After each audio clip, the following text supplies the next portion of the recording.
Bem-vindos ao Family Business Voice, um podcast voltado para empresas familiares, single family offices, famílias empresárias que buscam a perpetuidade do legado. Aqui nós trazemos o que há de mais relevante no universo do family business. E hoje um tema de extrema relevância, com uma pessoa muito especial, Luiz Felipe Lomônaco, fundador da Tricorp. Hoje nós vamos trazer de novo a importância da diversificação e hoje é uma das casas de maior referência em Private Equity e Venture Capital no Brasil. Luiz Felipe, um prazer te receber aqui no Family Business Voice. Prazer é todo meu, Nelson. Obrigado pelo convite e espero contribuir aí com você e com a sua audiência. Obrigado. Queria que você contasse um pouquinho da sua trajetória, de onde Claro. você veio, como é que começou essa ideia da Tricorp. Você morava no interior, como é que você veio parar aqui É, na capital? na verdade, eu nasci em São Paulo, mas por uma questão familiar a gente mudou eu muito jovem para o interior, eu tinha 1 ou 2 anos de idade, e aí nós fomos parar perto da sua terra, que é Mococa, perto de Ribeirão Preto. Terra do E leite lá. mas meus pais são do interior, meu pai é É, de Espírito Santo do Pinhal, que hoje é a terra do vinho, né? Mas já foi muito já tempo foi terra do café, café, já foi. verdade. E minha mãe ainda uma cidade ainda menor, chamada São Sebastião da Grama, ali perto da Também. região, né. Mas, então aí me criei, fiz escola, tudo lá no interior, a gente morou lá muito tempo e eu vim para fazer faculdade aqui com 18 anos, então e aí desde então fiquei. Hoje estou naquela fase de que estou mais tempo aqui já do que lá, então já ficamos mais velhos, né. Aí fiz a faculdade, depois fiz MBA na mesma instituição, me formei em administração, e comecei a minha carreira em consultoria estratégica. Então passei por algumas consultorias, depois passei por banco, eh, e nesse momento já começou a nascer um pouquinho a semente, a ideia de trabalhar no setor de economia real. Mercado financeiro de alguma forma, mas mais ligado à economia real. E naquele tempo já a indústria de investimentos, e líquidos, né, alternativos já estava nascendo, já estava forte, grandes casas, principalmente de fora. Aí durante, esse período eu tive uma experiência que foi muito interessante, que vale destacar, que eu trabalhei um período na Inglaterra, mas nesse momento que eu trabalhava na Inglaterra, eu fui parar na Índia, fiquei 6 meses na Nossa, na Índia. Índia. E 2002, 2001, e aquele momento na Índia era muito, muito interessante. E o trabalho que eu fazia lá era muito ligado à economia, de alguma forma muito ligado à economia real, porque eu tinha que cobrir um número relativamente pequeno de empresas, de uma forma mais profunda. Então eu acabava aprendendo bastante. Eu lembro de algumas empresas fantásticas na época, relativamente menores do que são hoje, mas se tornaram uma delas, por exemplo, de tecnologia, chamada Infosys. Eu tive bastante entrada e hoje é uma big tech, é bem interessante. Aí eu voltei e aí achava que tinha ainda um pedaço a se preencher com pra economia real dentro de empresas mesmo, não de instituições financeiras, e eu acabei entrando numa empresa, uma empresa de bens de consumo, a Unilever. Aí fiquei um tempo na Unilever e aí quando eu quando surgiu a oportunidade, acho que você vai lembrar bem aquela época de 2004, o mercado de capitais estava muito quente, a IPO da Natura, 2005, 2006, uma série de IPOs. Então o Brasil naquela época estava até com uma Plena expectativa, expansão, plena 2006, boom das expansão, commodities. plena expansão. E muita coisa se sofisticando, o próprio mercado de capitais. E nesse momento eu achei que fosse o período de tentar prospectar a entrada. E não necessariamente, eu falei com algumas casas de private equity, mas também num lado de tentar fazer alguma coisa, empreender. Não tinha ainda naquele momento uma ideia clara, mas aí nessas prospecções eu conheci muita família, muita empresa familiar, porque era o mercado, como estava aquecido, por exemplo, vou citar um exemplo, o mercado de incorporadoras, né, você Sim. tinha foram, acho que Há quase muitos 20 muitos IPOs, IPOs, né. muitos IPOs. E aí o entorno todo, começou a demandar, querer se profissionalizar e capturar aquele valor também, e mais funding, mais crescimento. Então foi muito interessante, aí eu conversei com algumas famílias, eu encontrei dois irmãos que tinham fundado uma empresa muito interessante, que é a Estapar. E ali a gente fez um jogo que depois, na verdade, na época que a gente combinou, não era esse o nome, mas foi um sweat equity, foi um trabalho, evidentemente eu ganharia por isso, mas também tinha uma participação. Então é como se eu tivesse investido naquela companhia. Então foi, de alguma forma, o primeiro passo assim Investimento direto numa de empresa. investimento direto. Naquela época não tinha dinheiro, acabei botando o suor, por isso sweat equity, né? Então foi um caso muito interessante, principalmente porque os dois irmãos, eles assim estavam muito comprados com essa tese de transformação e deram carta branca. A gente fez uma reestruturação interessante. Primeiro uma tese de crescimento, mas lá teve que fazer um pouco de reestruturação e aí foi muito interessante. Aí quando nós estávamos preparados para fazer um movimento maior, você deve lembrar bem, 2008 foi um ano complexo, né? Foi a marolinha do Lula, lembra? Foi a marolinha do Lula em seguida, mas O crash veio o do crash, veio mercado a crise imobiliário. do subprime, e isso afetou muito o Brasil, afetou todo o mercado. A gente estava com, naquela época, dois fundos para captar pela Estapar, um para fazer compras, aquisições. A gente estava uma tese, Consolidando o mercado de. uma consolidando o mercado, uma outra era entrar em ativos reais. E aquilo lá, o dinheiro ficou escasso, né, de uma forma geral. E aí a gente não queria perder a onda e a gente acabou, curiosamente, buscando empresas de private equity que estavam interessadas. Tinham dois grupos americanos e um grupo daqui do Brasil, e a gente acabou optando pelo grupo do Brasil, que foi o BTG. Aí nessa época, e aí isso foi mais ou menos entre 2009 e 2010, a gente teve um evento de liquidez. E aí aquele combinado, eu tive minha primeira liquidez Já nesse período, com a Estapar. na Estapar. Olha, interessante. E aí foi quando a gente iniciou, a gente falou, agora vamos fazer a mesma coisa, vamos replicar esse case aqui com capital, com capital. Mais exposição, e aí a gente, Replicar evidentemente, em várias teses, em né? várias teses. Então, foi muito curioso porque foi uma empreitada no setor, né? Foi você começar uma gestora de private equity que investe em empresas, Economia real. em economia real, em empreitadas, né? Então, muito curioso a forma como a gente começou, já com uma cultura de mão na massa, de ajudar, muito, acho que vindo dessa tese da Estapar.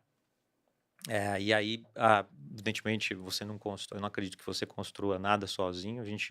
Naquela época, eu encontrei os meus dois sócios hoje, figuras maravilhosas, o Bruno e o Danilo. Danilo é o nosso advogado, que fez toda a A estruturação. estruturação, e aí quis mudar de lado na mesa, né? E o Bruno já tinha uma carreira muito financeira, muito em bancos, basicamente bancos, na área de investment banking, passou por passou por um fundo também. E também naquela época nós tínhamos um sócio que fundou conosco, que era o Daniel, você conheceu o Daniel Joseph McCoy, que era um Sim. cara que trouxe muita experiência, foi muito importante naquele período inicial, e um período mais para frente a gente se alinhou e acabamos comprando a parte dele. Então foi uma união ali, um negócio relativamente pequeno, porque a gente era um primeiro fundo, nosso primeiro FIP oficialmente em 2012, onde a gente um fundo pequeno, onde nós éramos cotistas, inclusive. Então era um capital mais proprietário Proprietário e e também. pessoas bem próximas. E ali a gente fez 3 negócios. E aí tem que ser muito resiliente no Brasil, porque um já deu errado, depois, né, que foi uma rede de cafeterias, e a gente tentou arrastar, e aí no Covid foi Você ali a pá trouxe um de cal. pouco da origem da Eu família, do trouxe um pouco, café, mas falou, na vou. ponta, na ponta mais do varejo, né? Ali a tese era criar o Brasil é um Um dos produtor maiores muito respeitado consumidores também de e café, né? Per consumidor capita. per capita, apesar de consumir um café diferente, né? O Brasil produz o café de maior qualidade do mundo, junto com alguns outros países, e a gente achou que pudesse ter uma tese muito parecida com o que teve na Colômbia, com uma rede chamada Juan Valdez. Sim, conheço. É, Inclusive, eles estão vindo para o Brasil agora. pois é, Acho que a primeira loja conceito vai ser em Ribeirão Preto. Ah, é? É, Olha só, lá na sua terra. é. Então, interessante. Conheci a, Vamos lá tomar um café. conheci a pessoa que está estruturando a operação para eles Ah, virem que para cá. legal, que Muito, interessante. muito É uma bacana. empresa que ficou muito grande, evidentemente tinha um pouco de entendimento do que foi o Starbucks, outras redes de cafeteria, e a gente pesquisou muito, tinha uma rede de Chicago, que eu não sei se você conhece, chamada Peet's Coffee, Não. e por aí vai. Aí Muito. fizemos essa tese falando, pô, o Brasil produz um café arábico, o melhor café, por que não ter uma rede de café especial? E a gente investiu numa rede, naquela época pequena, que era o Suplicy. Eu lembro, Lembra? Suplicy, um símbolo vermelho, não é? Isso, exato. E É. aí prosperou até que um momento em que a gente ali acabou a gente cometeu alguns erros de execução, mas a empresa em si Tá continuou lá. até que teve o Covid. Ela entrou no Covid fragilizada, então ela acabou não resistindo. A gente vendeu.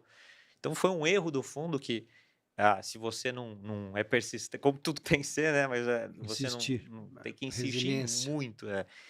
E ali os outros 2 negócios foram super bem, a gente fez uma saída muito boa, uma outra empresa, também de tecnologia, e aí fez com que a gente eu tô me alongando aqui, mas a gente acho que tem exemplos aqui das Do perguntas que vêm, sucesso também. dos casos. É.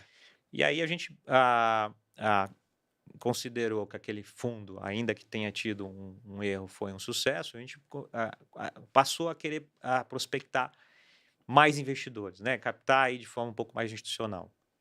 Naquela época a gente acabou, não dando tempo, a gente tínhamos 2 bons negócios para fazer, a gente acabou fazendo um pela gestora e o outro a gente captou um fundo, o nosso fundo 2 foi uma captação de próximo a R$ 100 milhões e acabou sendo um monoativo, porque a gente tinha um negócio muito interessante que a gente queria fazer, então até o fundo 2, né, ainda não era uma gestora convencional. Esse fundo 2 curiosamente, até hoje existe, a gente quis entrar numa tese, uma foi de saúde, depois a gente fez uma saída e essa empresa que a gente fez a saída fez um IPO na área de diagnósticos por imagem.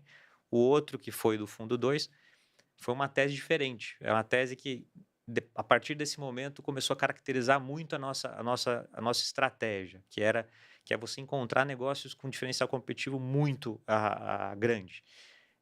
Alguma coisa que resista ali hoje isso é até difícil, porque o mundo está de cabeça para baixo, não só o Brasil, mas coisas que tivessem essa Valor. resiliência, como você chamou. Então, ah, de teses de jabuticaba, que outros chamam, que às vezes tem só aqui, mas que fossem à prova de períodos longos e de muita volatilidade. E a gente olhou um setor, por exemplo, que apareceu uma oportunidade, um setor bem Brasil, que é administradora de consórcio. Naquela época, a gente quis aprofundar, entender, viu que tinha passado por um período de regulação muito forte.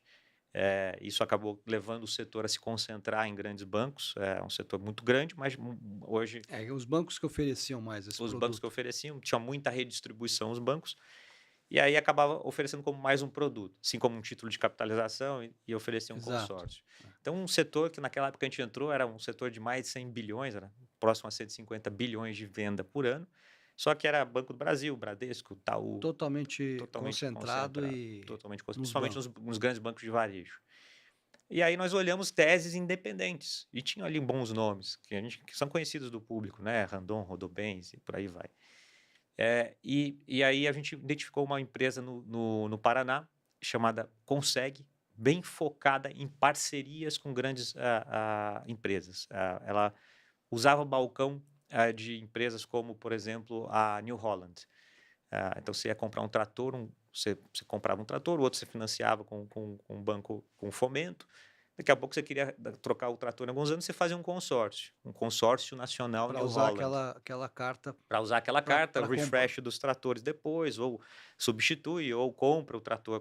Porque é um jeito muito interessante do pequeno PJ, da pequena empresa, do pequeno agricultor, a comprar, né? Ele compra o balanço dele não resiste a duas, três máquinas, né? Então você fazia um consórcio nacional New Holland, comprava uma cota de consórcio, você estava comprando da gente, da Consegue. Essa é a nossa parceria com a New Holland. E aí muitas marcas. E aí a gente entrou, o nosso CEO lá, uma pessoa especial, que também é outra característica nossa, é se associar, e a gente tem uma história muito construtiva, muito associativa, muito de você, a gente acha uma empresa, o fundador criou, montou, é ligado no core business, a gente está lá para ajudar. Então, eu ajudo na parte chata, na cozinha, na gestão, na Na governança, na profissionalização. profissionalização, no M&A, que eventualmente, às vezes, a gente quer comprar alguém, na estrutura de capital, que no Brasil é uma história complexa. Então, é muito interessante. É difícil você tem que encontrar, ele tem que, o empresário, o Querer, fundo né? tem que querer, mas a hora que a gente encontra é muito Então, interessante. Cria um ciclo é muito longo, porque a forma como a gente opera aqui. E você sabe, no Brasil, até no mundo, você, por um investimento de longo prazo, você vai passar por problemas. Não é impossível, né? é cíclico. É cíclico. A gente entrou numa empresa recentemente, vou contar mais para frente, mas ela é super boa. Agora ela tomou um susto com o tarifaço, porque ela vende muito para os Estados Unidos. E estamos lá, damos a mão, vamos fazer, vamos ver o que dá para fazer, o que a gente Baixar pode outros ajudar. mercados. E ajudar, e não atrapalhar, né? Então, a gente nunca tira, não tira um contato da gaveta para nessa hora virar o chefe ou querer. Nessa hora você tem que ser o sócio mesmo, né? Então, essa cultura marcou muito. E essa empresa foi uma simbiose, a gente achou. Então, a gente hoje investe muito ligado a essas pessoas que estão à frente, que estão ao negócio. Por isso, é uma tese de continuidade, né? A gente está lá com uma família que quer crescer, acha que a gente pode ajudar nesse próximo ciclo, e a gente também acha que pode ajudar, e aí faz esse ciclo de crescimento. Depois vão haver outros, né? Às vezes acontece um IPO, às vezes acontece a entrada de um novo sócio. Então, esse CEO dessa empresa chamada Consegue, que é um amigão hoje nosso, é muito ligado, inclusive investidor nosso, é um ciclo, né? Ele topou, a gente entrou, a empresa começou a crescer demais. Logo em seguida, alguns anos depois, a gente encontrou uma outra empresa nesse setor muito interessante, uma família também extremamente especial, e a empresa chamada Ademilar. Essa fusão dessas duas empresas foi renomeada para a Demicon. Ah, é famosa. Não sabia que tinha sido uma fusão de duas Duas famílias. famílias, duas famílias. Olha que interessante. A Demilar, na época, já era muito maior, então eles são os controladores. E o Jefferson, que estava com a gente, que era o controlador, era o CEO da controlador, o sócio da Conseg, está no nosso grupo, fez essa fusão e a gente começou a prosperar. A fusão de duas, a gente achou que tem aquele ciclo de faz as sinergias, faz a integração da cultura, leva 1 ano, 2, às vezes 3. Nessa não aconteceu nada, assim, no primeiro ano começou a vender Já, mais, muito já mais do que vendia escalonou. juntos, já escalonou. E ela virou um espetáculo e a gente comemorou recentemente, em termos de volume de venda, a gente comemorou ser a maior administradora de consórcio independente do Brasil. Uau. Não deu tempo de comemorar isso, a gente já começou a comemorar já passando os bancos. Então, a gente conseguiu já passar alguns bancos e estamos aí tentando a quarta Esse é um posição. Eu acho que chega esse ano. Então, super case de isso é um sucesso. case de super sucesso. E aí, por aí vai. Aí a gente teve uma venda parcial da nossa posição para um sócio de fora do Brasil. Então, as coisas são muito dinâmicas, sabe? E eu acho que essa empresa vai prosperar ainda há muito tempo, porque ela acertou muito a mão de você ter o canal, né? Tá próximo ao cliente, ter essência. E essa é muito interessante. A gente vê que ela entrou num nicho também que era difícil, que é a questão do agro, como você falou, financiamento de máquinas, Difícil, implementos, que o Brasil cresce muito por aí, né? cresce muito. Aí ela diversificou, como ela tem Ah, uma carteira grande, então ela tem muito imóvel, que hoje é a principal classe de ativo é a venda de consórcio de imóvel. Depois imóvel também. imóvel, depois Interessante. pesados, né, que é Ma- máquina, caminhão, máquinas agrícolas, veículos. E aí os consórcios que são, vamos dizer, de menor valor, como motocicleta, etc., aí ela não está tão atuante. Aí tem outros que estão. E o Mas ticket é menor, o né? ticket é Acho menor. que a grande. O ticket é s- menor, mas é, tem sua particularidade, sim, né? Você tem que, às vezes, reaver o bem quando existe a inadimplência, então é um bem mais difícil por ser mais menor. difícil de rever. Então tem uma série de características. Mas o fato é que esse case se provou um crescimento muito rápido e muito interessante, o que fez além das outras coisas que a gente também tinha feito, saídas, etc., fez com que a gente fosse para o fundo 3. E aí o fundo 3 ficou um fundo, aí sim, Aí um pouco mais diversificado. bem diversificado. Aí já mais 6, 7 investimentos, já com saídas, e aí cases que a gente conversou já várias vezes, algumas vezes, que alguns deles são muito mais. Aliás, as empresas que a gente investe são mais famosas que a nossa gestora, né? Então é interessante essa dinâmica. E Mas é que também. vocês ficam conhecidos por estar por trás também, como você falou, ajudando essas famílias empresárias a escalonar, a profissionalizar o negócio. Até eu ia te perguntar, como é que vocês, essa diferença conceitualmente falando, de um private equity, um venture capital, já também falamos de search fund, porque vocês entram diretamente na empresa como um sócio, mas o que também queria passar para o público, vocês são minoritários, vocês não ficam no controle da Não. operação. Esse é uma pergunta excelente, É, porque existe as teses vamos dizer, o conceito acadêmico, né, do que é e a gente lê muito e gosta do tema e acaba criando ali fronteiras em termos de tamanho de cheque para você definir o que é venture capital, private equity e por aí vai, pipes, fundos de pipe, por sim. aí vai. Até anteriormente a isso, que são os anjos, os seeds e tal. Mas aqui no Brasil, os tamanhos de cheques são diferentes, né? Então, por exemplo, a gente pela tese, pelo tipo da tese, pelo que a gente busca, o tipo da empresa, etc., tem muito mais a ver com private equity. O nosso Tá. cheque hoje está muito cara de private equity, mas por um momento, nos primeiros fundos, foi um cheque equivalente ao que é um cheque de um venture capital nos Estados Unidos, ainda que sejam perfis diferentes. E aqui no Brasil, o Venture Capital ficou muito ligado a startups, né? Teve Tá. essa onda grande nos últimos 10 anos.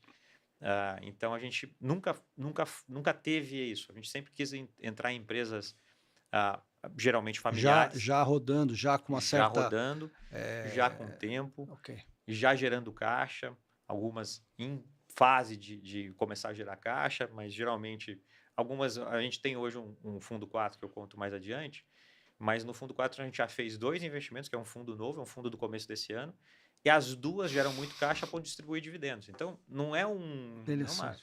E aí você fala, você como um empresário, uma família, por que eu vou trazer um sócio se eu estou com uma empresa boa? E aí esse é o entendimento, e é isso que faz com que a nossa tese seja um pouco diferente do mercado. Aí tem gente que chama a gente de boutique ou uma coisa mais customizada, mas esse Essa é a diferenciação, a expertise de vocês, é agregar valor na cadeia junto com a família, sentar perfeito, sentar dentro do conselho e perfeito, arrumar a casa, né, é, a- também nas práticas de governança. Conta um pouco, como é que perfeito. quais os desafios quando vocês entram Então, numa Nelson, empresa, não só no investimento, uhum, mas também de tomar essas decisões em conjunto com a família? perfeito. Eu acho que até citar alguns exemplos para você entender, mas a gente tem um pacote que é convencional, né? Então a gente tem lá porque a gente acabou já desde 2012 vivendo muita coisa e tendo muita experiência. Então acaba que você já cria ali a metodologia para rapidamente implementar uma estrutura de governança, Tá. reporting, gestão, começa a auditar. Então, aquilo tudo que Vira vem uma cultura, né? isso vira uma cultura. Mas esse é o vamos dizer, é o que precisa ter. Tá. E a maior parte dos fundos tem isso, né? Traz essa.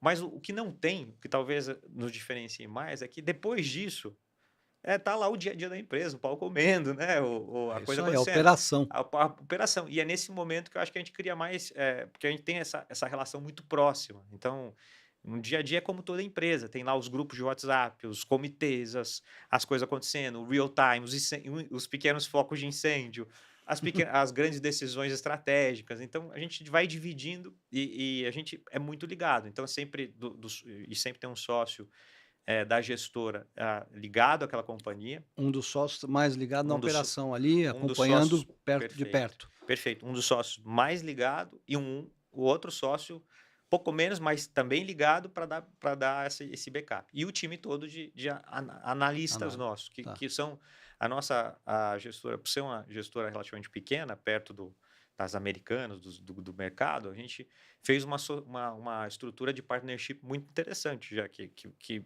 a pessoa muito jovem pode se tornar sócia. Isso faz com que a gente atraia e retenha talentos. Então, a gente tem hoje lá pessoas que entram com a gente como estagiário, cria casca rápido, daqui a pouco está nos meios, nas reuniões, já Dentro discutindo da com os empresa. empresários. É muito interessante. E aí acontecem coisas, a gente gosta, ajuda muito nas coisas que não são recorrentes. Por exemplo, aquisições. ou desmobilização de algum ativo. Por exemplo, você citou a marca Tânia Bulhões. A marca Tânia Bulhões primeiro foi uma análise muito grande nossa, um investimento do Fundo 3, porque a gente já conhecia a marca, ela tinha toda uma história, e a gente tinha um pouco sempre, porque a história do Brasil com varejo é muito cíclico, né? Sim. Tem períodos e períodos e períodos.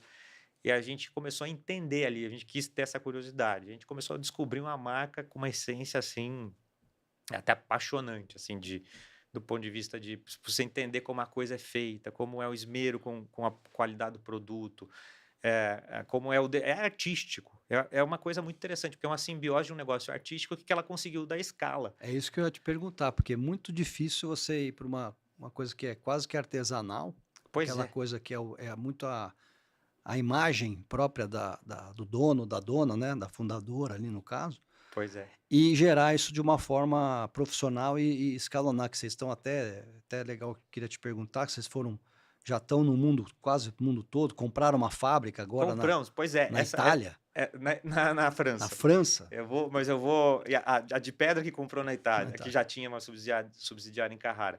Mas a Tânia, então, assim, para entrar lá, a gente teve que fazer esse descobrimento do que é esse diferencial competitivo. Como é que essa coisa do produto de altíssima qualidade poderia se manter no tempo, numa escala maior e tal. Então foi um descobrimento muito interessante e tem um mérito muito grande da Tânia, do time todo da Tânia, do time todo da marca Tânia Bulhões, mas também do filho dela, que era conselheiro, em Que legal, 2019 certo. entrou para... E é muito interessante porque é um caso né, de pai de família de sucessão, né?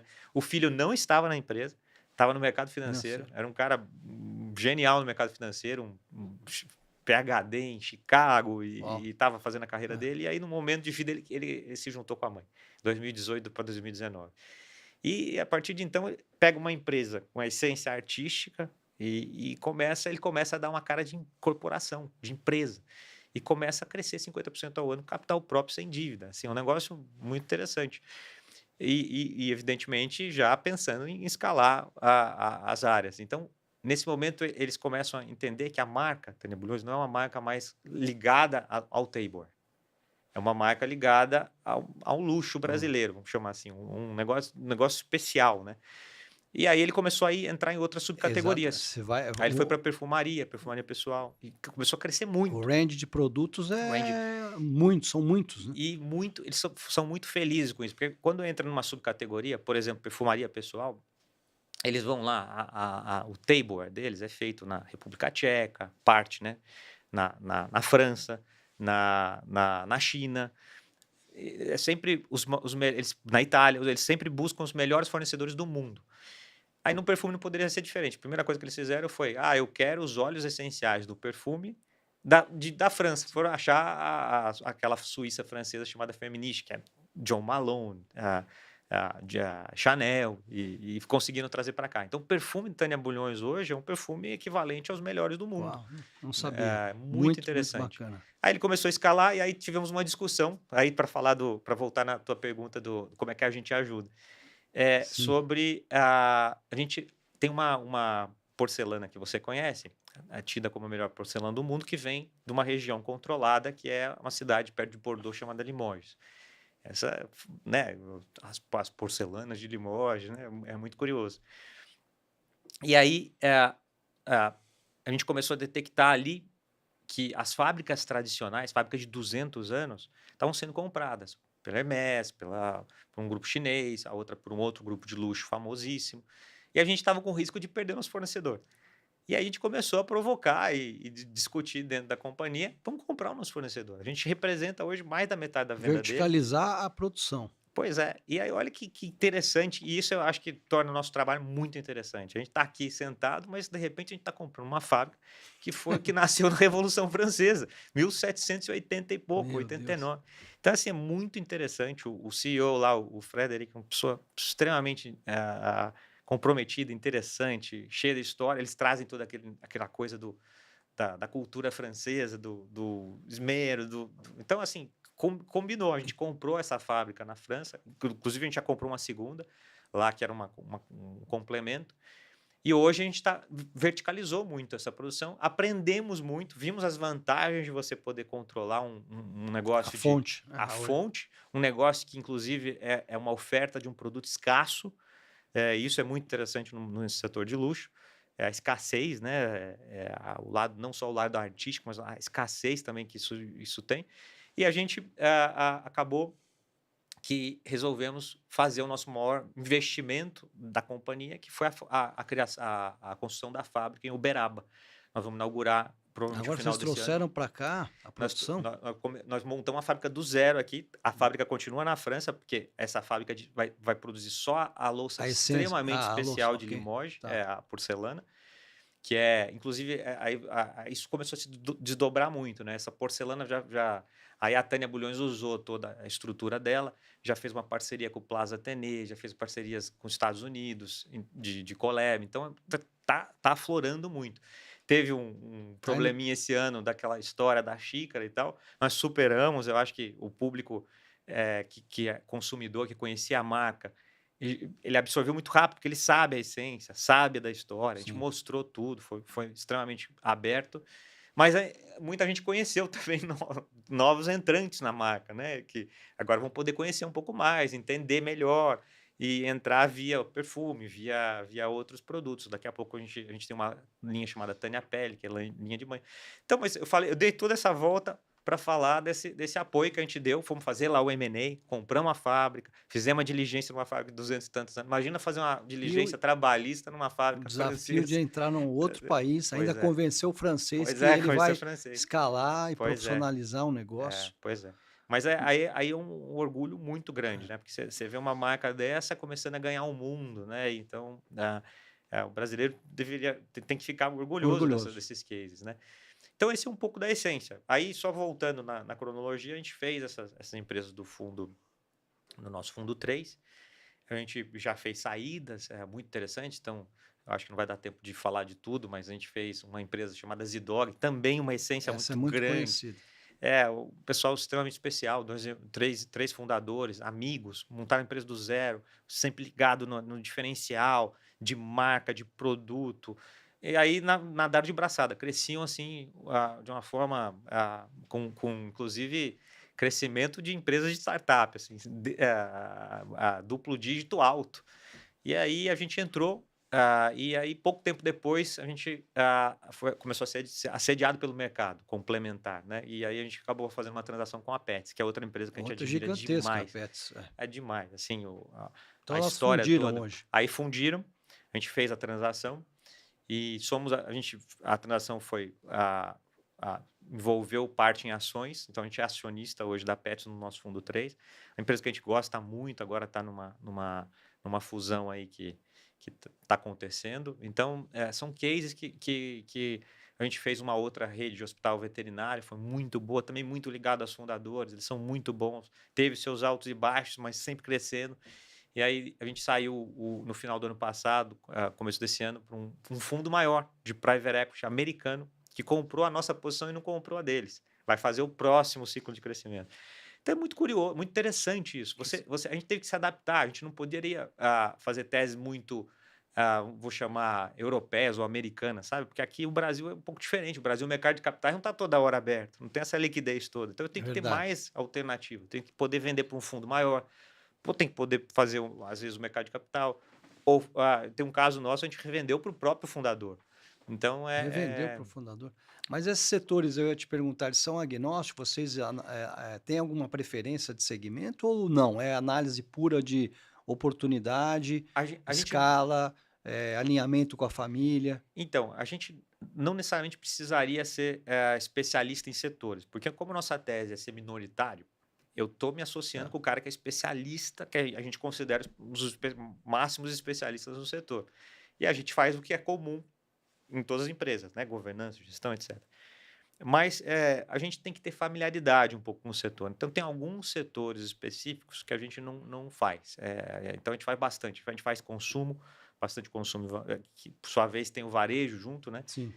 Mas produto, sempre o que marca todos os nossos negócios são essa característica de diferencial competitivo, etc. Mas a gente faz a saúde, a gente fez já alguns negócios, muito serviço, e dentro da área de serviço, a gente gosta muito de serviços financeiros, mercado financeiro, né? Caso da No caso da Demicon. Demicon.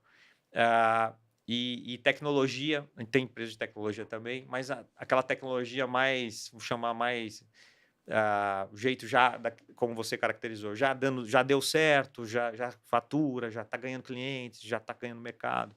Então a gente entra para impulsionar. Então, isso, inclusive, é uma tese que hoje no mercado acabou virando um nicho, inclusive fora, que é o capital do crescimento. O private equity é tão grande, principalmente lá fora, principalmente nos Estados Unidos, que tem faixas dentro desse mesmo segmento. Então, dentro desse segmento, a gente se encontra muito com esse capital de crescimento, né, que chama Growth Capital. Então, é isso. É uma história que acho que está no começo, porque a gente mal fez um ciclo, né, De de entrar e sair de todas essas empresas que não, vocês. a gente ainda não saiu, mas a gente evidente que não é só história, tem números, né? Então, com as saídas que a gente fez, com as saídas parciais, dividendo, etc., hoje a gente, desde 2012, entrega próximo a 30% ao ano. Então, é muito tempo, uma taxa de retorno grande. E mesmo tirando É os muito. outliers, não tem muito outlier, sabe? Porque, por exemplo, eu tenho hoje a gente tem uma história da Demicon com muito sucesso. A Pets hoje é uma empresa que está amassada na bolsa. A gente fez uma troca de ações, a ação está abaixo do que a gente fez a troca. Mas a gente não vai vender ela. A gente sabe que tem A muito ainda para. perspectiva é que ela valorize. Então, essa taxa de retorno tá pegando esses dois mundos, né? Então, ela ainda assim está alta. E essa é a história de um portfólio, né? A gente gosta de tentar acertar em tudo. É uma coisa ou Mas outra, um não puxa tem para como. cima, um É, tá um pouco para baixo, mas na média vocês performam. Que eu acho que essa é a grande sacada, vamos falar desses fundos, né? E esses investimentos em diversificados mercados, que uhum, vocês conseguem investir e trazer rentabilidade perfeito. para o acionista, na verdade, o investidor E e a devolver o dinheiro. própria família, né? Perfeito. Mas a tese é de saída em quanto tempo? E tem algum número Até, sim, ideal, anos ou não? os fundos são de 8 anos. 8 anos. O período de investimento dos fundos geralmente são em 3. Então, por exemplo, agora nós fizemos o fundo 4. Ele ainda está no final do período de captação. Tá. Aí ele tem 3 anos para investir e o resto ele começa a sair. Então, na média, na nossa média histórica, que é um histórico ok, não é tem ali um número determinado de empresas, mas nessa média nossa é menos de 6 anos. Tem uma coisa que saiu mais rápido, outra que saiu um pouco mais lenta, mas na média é 5, 6 anos. Então, em troca dessa liquidez do seu capital, primeiro a gente tem que ser sempre muito transparente, mas muito. Assim, a Com certeza. gente faz Senão, muito, a gente senão trata. vocês não estariam com Não essas estaríamos. grandes famílias empresárias, né? Não, exato. As famílias hoje, e as famílias são expostas a muito produto, né? E inclusive grandes fundos, etc., que você vai lá e fica vendo como é que o fundo está indo pelo valor da cota dele. Não, hoje você consegue ver ali muito profundamente o que está acontecendo com as companhias, inclusive a gente abre, trata as companhias como já listadas se fossem, né? Tem essa governança já mais robusta, então isso traz muita proximidade. A gente já recebe muitos investidores. Os investidores são pessoas que viveram histórias de empreendedorismo e têm muita história para contribuir. Então, isso a gente entendeu isso já logo no começo, que essa proximidade nos traria não apenas capital, mas também mais originação. Eles falam, eu tenho um amigo que tem uma Tem uma empresa tal empresa no Rio nesse Grande do Sul. segmento, você não interessa em olhar? Exato, vai lá falar com ele. Muita gente fala, não prospera, não é o caso, às vezes é uma outra. Mas a gente fala e conhece, e aquilo lá, aquele negócio sempre vai te gerar algum fruto, ainda que pequeno na frente. Então esse vira um grande aquário. E aí por isso a nossa originação é tão forte. Hoje é mais forte, porque nós estamos vivendo um período um pouco de escassez, muitas gestoras não. Então, tem poucas gestoras fazendo alguma coisa. Por bom trabalho aí, sorte e competência, a gente está conseguindo fazer bastante coisa, mas o fato é que aí essa escassez gera mais negócio. Então, hoje tem um pipeline muito grande, podendo se associar, escolher mais, mas a gente sempre, desde o começo, aparecia muita coisa legal, por causa vamos dizer, desse grande ecossistema Vocês criaram.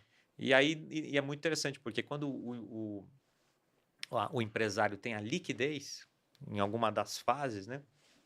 Ele lembra da gente, ele volta, fala com a gente, E quer ele vira indicar, investidor investe, também. vira investidor.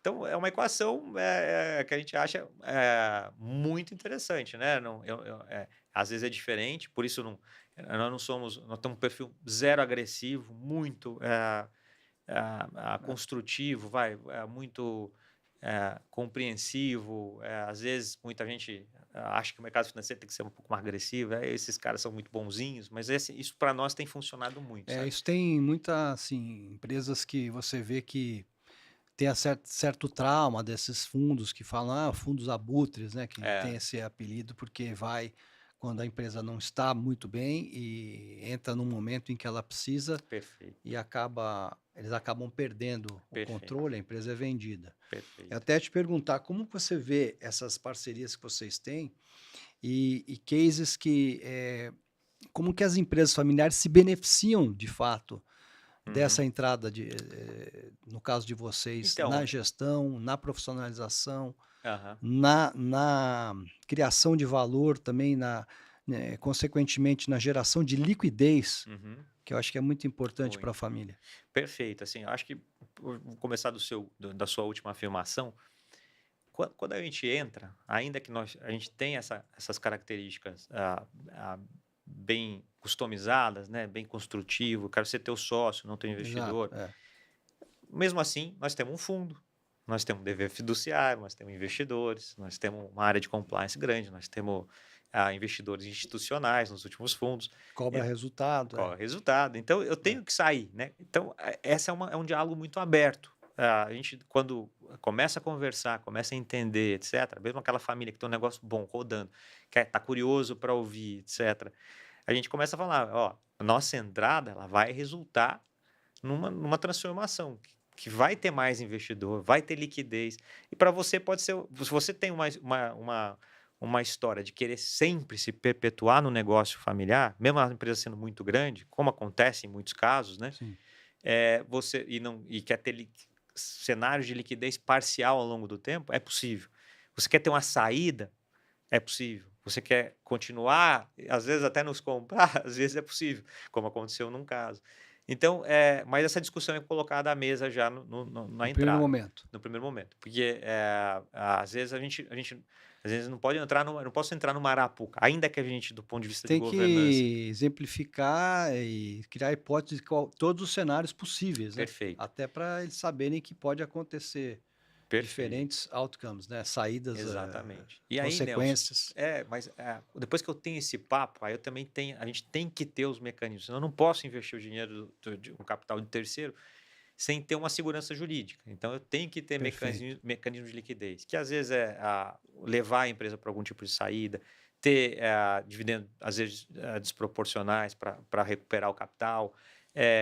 Tem coisas mais agressivas que não é o caso, mas em alguns casos específicos isso encaixa, que é você poder arrastar para uma venda. Mas tudo isso não é nada que você coloca, não é uma casca de banana, é bem conversado. Empurrado, é. E aí isso tem sido muito interessante, porque faz com que, no mínimo, as famílias comecem a pensar nisso e elas entendem que não vão vender no final, as que não querem. Elas, às vezes, vão vender só a nossa parte, vai trocar de sócio, ela vai vender um pouquinho. Então, é dinâmica muito interessante. O problema é só que leva tempo. Para a gente investir numa empresa, entre a gente conhecer e investir, leva coisa aí de 8 meses, 9 meses. Essa Passa a análise diligência, tudo. é importante. Mas é o tempo necessário para a gente, como diz, comer um saco de sal juntos e, né? É o namoro É um também, né? namoro, outros dizem um namoro, exatamente. Exatamente. Não, é muito interessante porque é uma forma da empresa familiar, de certa forma, perpetuar, como você está falando, Uhum. crescendo e de forma profissionalizada, trazendo um sócio estratégico que vem do mercado financeiro com a visão, né, de escala, de rentabilidade completamente diferente que de você hoje estar só no dia a dia do seu negócio. É perfeito. Traz uma visão de como você pode também entrar em outros mercados, sinergias Exato. que vocês aí estão vendo outras empresas no segmento que eles poderiam não estar olhando ou mesmo não tem capacidade financeira de Uhum. absorver. Uhum.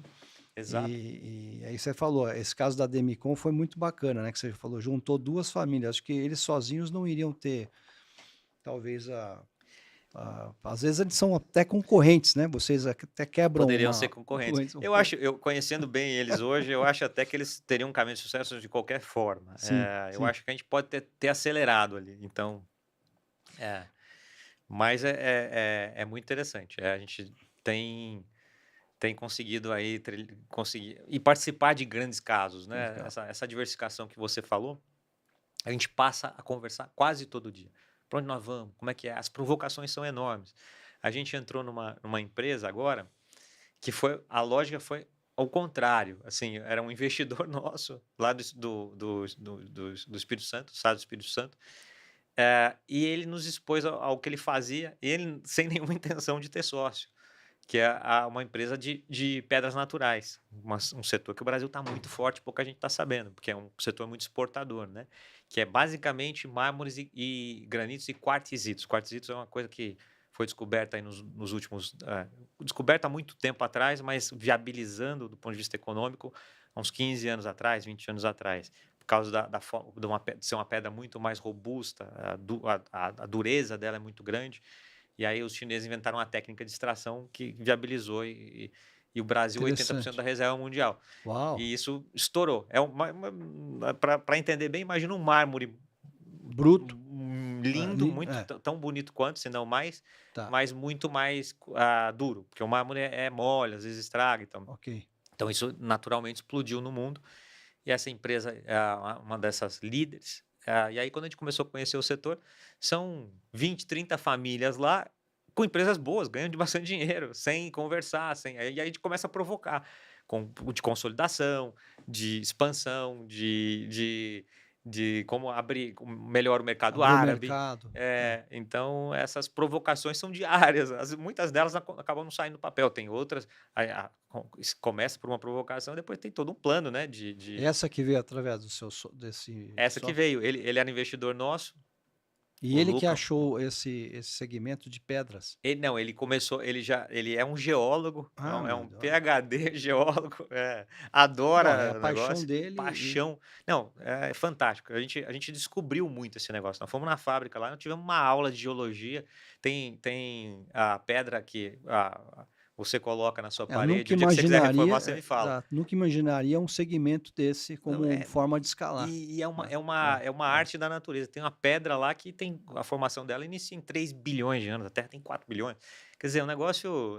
Você começa a virar entusiasta, Sim. né? Então, é um setor muito legal que o americano, o europeu já descobriu e por isso tanta exportação. O brasileiro está começando agora, a gente está ajudando nessa expansão de canais e entendimento aqui. Eles não faziam marketing, né? Basicamente, porque Era o cliente, o chegava cliente. neles, se encomendava. Perfeito. Então a cadeia longa.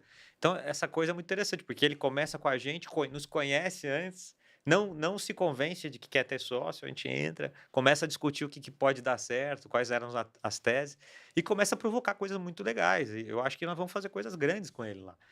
Estamos falando já de coisas grandes. Então, essa é a dinâmica. A gente traz essa inquietude lá para a turma. Eu conheço algumas famílias aí que estão nesse segmento, depois a gente pode conversar mais. Mas conta um pouco de tendências de futuro, como você vê hoje em mercado, tecnologia, que merece mais atenção. Você vê alguns segmentos que vão se diferenciar? Então, Em- a gente, sim, é evidente que nós temos lá uma análise e a gente gosta, a gente tem um mandato hoje Brasil, né? A gente é muito Isso. atento ao que acontece no mundo, mas como é que O isso se foco é aqui. transforma aqui? É interessante você falar isso. É, mas não impede que as empresas que a gente invista aqui ganhem o mundo, é contrário, né? Mas aqui a Daqui gente, para fora. daqui para fora.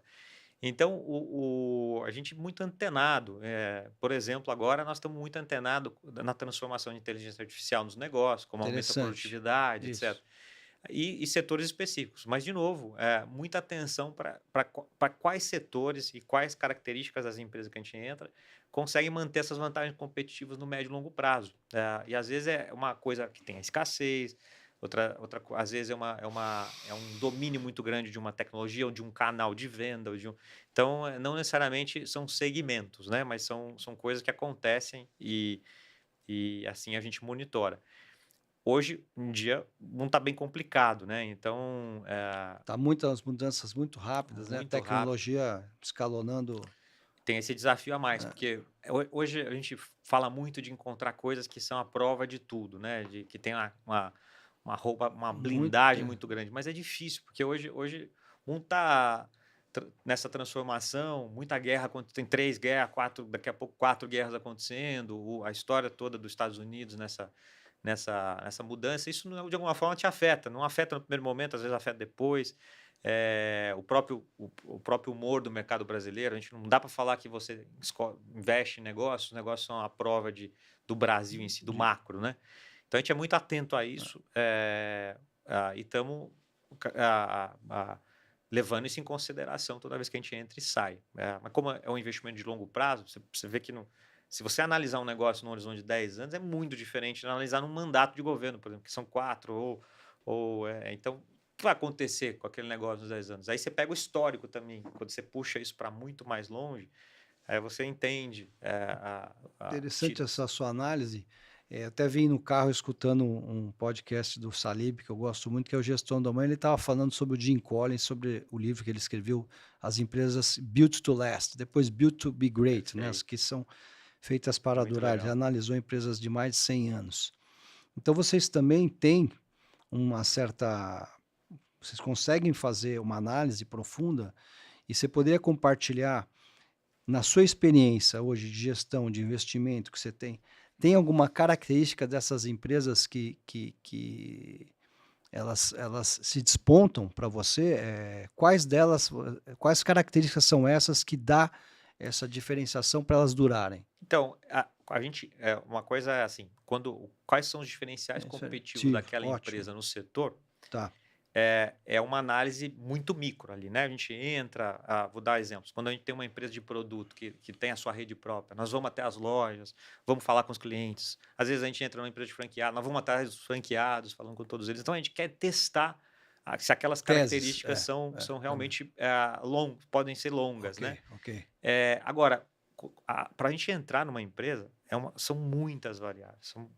A gente tem lá um sistema que ele tem lá uma série de características e vai filtrando, mas assim, para tentar dar uma resumida, e tem coisa muito mais difícil de se analisar. Por exemplo, as pessoas que estão à frente, a família que está à frente. Sempre pessoas aqui, hein? Pessoas é sempre, né? Não sei, Sempre. pode parecer até piegas, mas a pessoa é muito importante. E não é só o quanto aquela pessoa está disposta a ir longe, o quanto ela está motivada, mas também como é que ela opera, como é que ela executa, como, por exemplo, são os valores, né? Porque a gente não quer, a gente hoje criou uma coisa de valores, né? A gente não quer passar tudo na frente do que importa, né? Então, isso, inclusive, virou uma coisa muito nossa cultural que acaba influenciando muito a forma que a gente investe. Então, a gente tem que entender muito, conhecer bem, conhecer o histórico. Aí, depois das pessoas, tem que entender muito a empresa, né? E aí sim você passa por entendimento todo de números. É evidente que você tem que mergulhar em indicadores de toda a natureza, né? Não só indicadores financeiros, mas também de qualidade, a qualidade como o consumidor te enxerga, se é um caso de uma empresa que lida com o consumidor, final, às vezes intermediário, então, ciclos de contratos, ciclos de caixa, são infinidade de coisas. Por isso que cada tese nossa vira um mini livro. Muito bacana, como vocês, Interessante. não, vocês vão profundo Mas numa análise tem que ir, muito tem detalhada. que ir. E isso acaba virando depois, porque É um manual manual e inclusive algumas de boas lições práticas. para a gente depois implementar juntos. Sim. Porque é improvável que alguém consiga passar. Quando você vai lá e tem uma lista de 100 questões, é difícil o cara gabaritar 100, né? Então, tem ali 2, 3 características, vamos tentar endereçar isso. Talvez não seja prioridade agora, mas na frente. E o Brasil tem que ter um pouco dessa flexibilidade. Às vezes, teve uma época que você entrava, era difícil você encontrar uma empresa num certo tamanho, todo mundo seletista e tal. Aí você fazia um programa de botar todo mundo seletista, se deixar 100% compliance, né? 100% adequado. Então, esse trabalho todo a gente fazia mais no começo, agora empresas um pouco maiores, já estão um pouco mais maduras. Então, são muitas variáveis, mas curiosamente, como você disse, tem uma grande que são as pessoas, né? Senão não vai, né? A gente entrevistou também um amigo seu aqui, o Renato Absan da Spectre, e ele falou Ah, que tem fantástico, uma Renatão. psicóloga que analisa o perfil do fundador. Inclusive, o meu livro, né, que eu fiz essa análise de fundadores com perfil narcisista e os impactos na sucessão familiar durante o processo sucessório. E é muito interessante que você deve analisar o perfil dessa pessoa, que dependendo da característica, vocês entram ou não, né? Exatamente. Mas você sabe o que é curioso? O Renatão é um fundo de fundo. Sim, Ele investe com a é gente. isso, é um grande investidor A lá. gente conheceu essa psicóloga, ele queria saber da gente, Que como máximo, vocês operam, né? Como vocês lidam, como é que vocês lidam com os problemas que surgem aí, as divergências entre os sócios. Então é que bacana. interessante. Você vê o nível de profundidade. A gente não chega a ter uma psicóloga, mas você vê que tem gente que tem. Interessantíssimo, Analisa Renatão. para ver se num momento de dor ali, de É, mercado que vira do avesso, como é que vocês vão sair exato, daquela situação, né? exatamente. Mas a gente vê muito fundador, né? Eu acho que um filme muito bom, aquele do caso da WeWork. Ah, O cara sim. era muito Aquele pirado, seriado, né? muito, muito pirado, muito interessante. E aí você vê empresas que poderiam dar muito certo, por um certo momento cresce exponencialmente, mas depois, Tem um platô, pela é ambição verdade. desmedida, talvez, Sim. vaidade, ganância, Uhum. se perdem, né? É, impressionante. São casos interessantíssimos que depois, na frente, tem esse revés, né?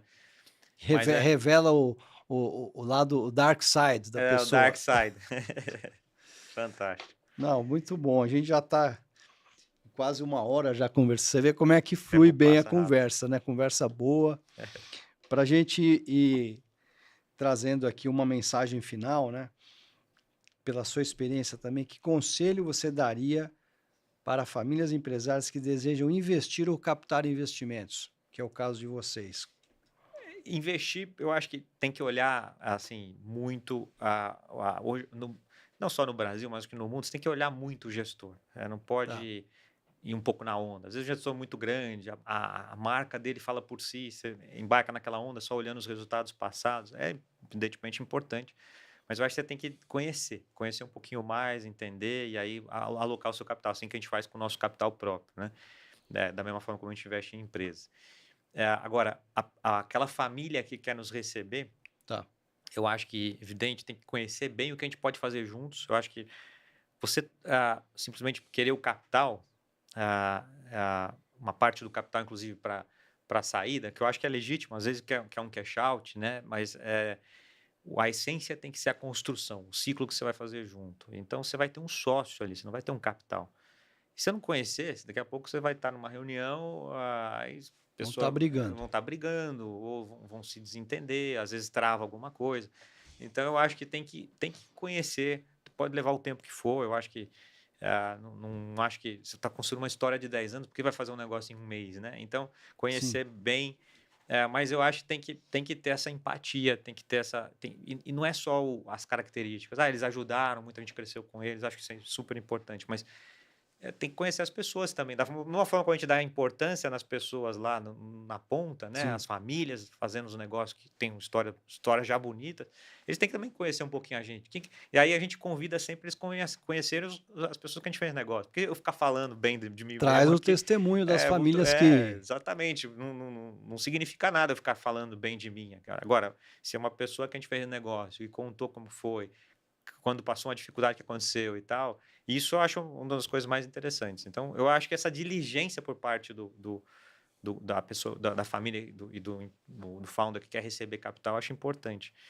E essa história de valores, né? De ser, a gente agora acho que tem todo o lado das skills, dos números, das características que inclusive são as referências, né? Mas também tem um lado, vamos dizer, a pessoa ser do bem, ter valores fortes, né? Isso é uma característica que a gente não abre mão.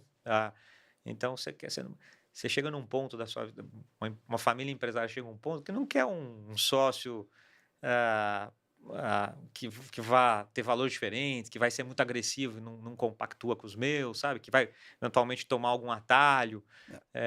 Então, eu acho que esse alinhamento precisa Alinhamento. ser bem colocado, né? Então, eu acho que para esses dois universos da família, o que quer vender, o que quer investir, quer vender um pedaço ou quer investir numa gestora como a nossa, acho que tem que, no final, conhecer e ter esse alinhamento, essa Essa empatia. palavra que você traz acho que é a das mais importantes, inclusive, que eu prego, que uma família alinhada, ela consegue superar qualquer desafio. Perfeito. Mas o inverso, É. a gente vê grandes famílias que poderiam estar aí perpetuando e por falta de alinhamento acabam perdendo o negócio, né? O negócio acaba se esvairando na mão deles Concordo. então acho que esse alinhamento familiar com alinhamento de propósito, mais com alinhamento com vocês que tem uma visão de fora para agregar, muito bacana, porque eu acho que é o grande futuro, né, para as famílias poderem também conseguir se perpetuar, irem para o mercado, como Perfeito. vocês estão fazendo. Escalonar, trazer gente de fora, é como se vocês tivessem sentado realmente ali no board, os donos da empresa, porque vocês acabam virando sócios Sim. e trazem uma enorme contribuição. Então, parabéns pelo brilhante trabalho que você tem feito, né? A gente Obrigado, Nelson. recomenda aqui, quem quiser conhecer mais a Tricorp, Por é uma favor. empresa maravilhosa, de grandes referências, de sucesso. Você falou, contou as dores também, os tombos que no Sempre começo, tem, alguns né? setores que, por mais que você olhe aqui, é muito tentador, mas não dá certo, outros que você acha que não vale nada, mas Verdade. vira um negócio monstruoso. Mas muito obrigado, porque você foi assim, você trouxe toda, né, a história de tudo quando começa e como ela esse poder também, não só do investimento, como você falou, de números, mas da relação humana Uhum. entre o mercado financeiro de vocês, uma visão profissional com uma gestão familiar, pode dar muito certo. Então, parabéns pelo trabalho.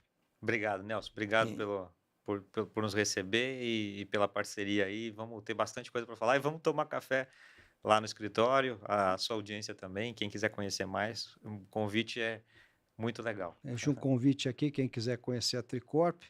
E para você que não nos seguem ainda, né, nós estamos ainda em todas as mídias sociais, canal de podcast, tanto no Instagram, para trazer aqui uns reels do que a gente vem falando, mas também na plataforma de YouTube e Spotify. E hoje entrevistamos Luiz Felipe Lomônaco, fundador da Tricorp, trouxe excelentes cases de sucesso, como o investimento pode transformar e perpetuar a sua família e o seu negócio familiar. Obrigado mais uma vez pela presença, foi uma honra te receber. Muito obrigado. Um abraço a todos e até o próximo episódio.